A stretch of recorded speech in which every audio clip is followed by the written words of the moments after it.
জানাবেন প্রথম অধিবেশন ঘিরে প্রস্তুতি কেমন দেখছেন?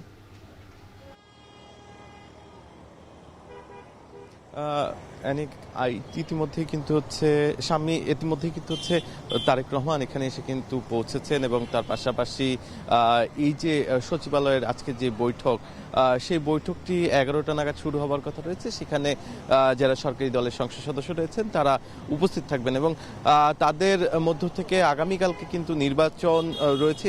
স্পিকার আদতে স্পিকার কিভাবে নির্বাচিত হবে, তার পাশাপাশি স্পিকারের সাথে ডেপুটি স্পিকার রয়েছে, সেই ডেপুটি স্পিকার নির্বাচনে কারা থাকতে পারে, এই যে বিতর্ক কিন্তু একটা রয়েছে, সেটির কিন্তু সমাধান আসবে বলে আমরা জানতে পেরেছি। তার পাশাপাশি আজকের বৈঠকটি অত্যন্ত গুরুত্বপূর্ণ এই কারণে যে একাধিক প্রার্থী যদি হয়ে থাকে, স্পিকারের মনোনয়নে যদি একাধিক প্রার্থী পেয়ে থাকে, সেই ক্ষেত্রে কিন্তু নির্বাচন হবে সাংবিধানিক বর্তমান সংবিধান অনুযায়ী কিন্তু হচ্ছে নির্বাচন হওয়ার কথা রয়েছে। আমরা একে একে দেখতে পাচ্ছি যে বিভিন্ন মন্ত্রণালয়ের মন্ত্রীরা কিন্তু প্রবেশ করছে এই মুহূর্তে।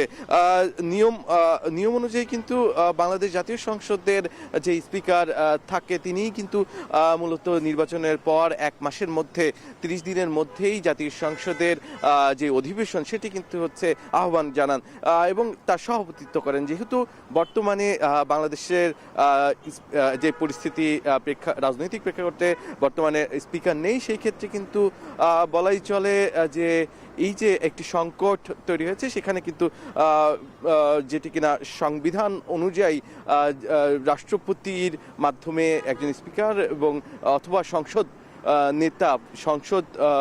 নেতা যিনি, তার মাধ্যমে একজন মনোনীত স্পিকার কিন্তু আসতে পারেন, এমনটাই কিন্তু চূড়ান্ত সিদ্ধান্ত হবে বলে আমরা জানতে পেরেছি।